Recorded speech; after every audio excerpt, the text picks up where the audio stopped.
आप सभी को रजनीश दीक्षित का सादर नमस्कार। आज मैं अपनी चौपाल में जो रचना लेकर आया हूँ उसे लिखा है कीर्तिशेष श्री रवि प्रभाकर जी ने और उनकी रचना का शीर्षक है कुकनूस।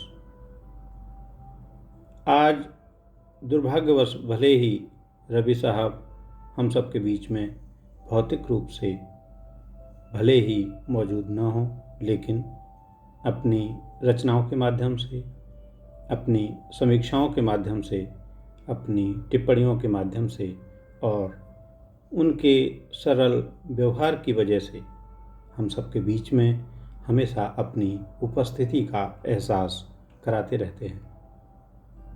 इस रचना के वाचन के माध्यम से मैं रवि साहब को बहुत नमन करता हूँ और उन्हें श्रद्धांजलि अर्पित करता हूँ। आइए देखते हैं उनकी लघु कथा कुकनूस।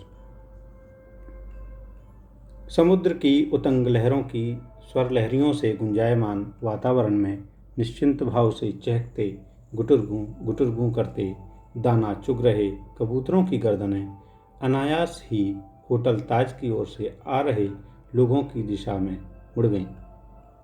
आज फिर कुछ दरबान चमचमाती पॉलीथीन की थैलियां हाथ में लिए विदेशी पर्यटकों के साथ उनकी ओर बढ़ रहे थे। गुटुरगू के धीमे स्वरों में अब संशय के बहाव थे। ज्यों ही दरबानों ने थैलियों में से दाना निकालकर कबूतरों की ओर उछाला, वे सभी उड़कर साथ सटे पेड़ों और बिजली के खंभों की तारों पर बैठ गए। सेल्फी लेने को बेताब महंगे सेलफोन लिए विदेशी पर्यटकों के बाजू उनके मुंह की तरह लटक गए। गुटुरगू का स्वर अब बंद हो गया और वातावरण में नीरवता सी पसर गई। करके दाना डालकर कबूतरों को आमंत्रित कर रहे दरबानों के चेहरों पर खीज और निराशा स्पष्ट झलक रही थी। तभी एकदम से कुछ हलचल हुई। कबूतरों के पंखों के फड़फड़ाने और उल्लास भरे गुटुरगू के स्वरों से दरबान चौंक उठे। उन्हें समझते देर न लगी कि वह आज फिर आ गया है। उनकी नज़रें उधर मुड़ गईं जिस तरफ कबूतर उड़कर जा रहे थे।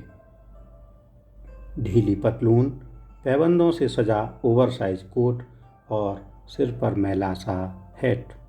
हाँ, वो ही था।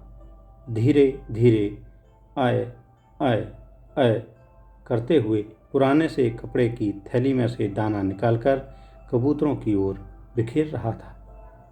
गर्दनें मटका मटका कर गुटुरगू करते दाना चुग रहे कबूतरों में से कुछ उसके कंधे और सिर पर जा बैठे, जैसे पूछ रहे हों कि इतने दिनों से कहाँ थे। इस हरामी ने तो जीना हराम कर रखा है।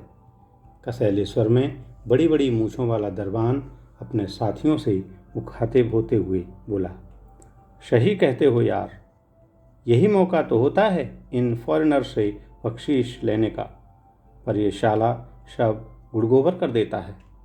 छोटी छोटी आंखों वाला गोरखा भी गुस्से से भरा हुआ था। अपने फॉरेनर गेस्ट कबूतर संग सेल्फी लेकर कितना खुश हो जाते हैं और हमें भी खुश कर देते हैं, पर इस साले भिखमंगे की वजह से। अभी पिछले हफ्ते ही इसे वार्निंग दी थी कि जब हम इधर हों तो दिखाई न दिया करे। लगता है आज इसे सबक सिखाना ही पड़ेगा।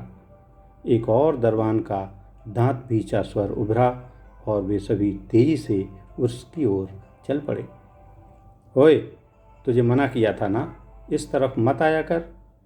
तेज कदमों की आहट और गुस्से भरी आवाज़ सुनकर वह सहम गया। कबूतर उड़कर पेड़ पर जा बैठे और गुटुरगू करने लगे। इस बार उनकी गुटुरगू में आक्रोश झलक रहा था। जी, वो मैं क्या बकरी जैसे मिमिया रहा है शाले। उसे सहमा देख गोरखा दरबान उस पर झपटा, जिससे उसका हैट दूर जा गिरा। हमारे पेट पे लात मारता है साले।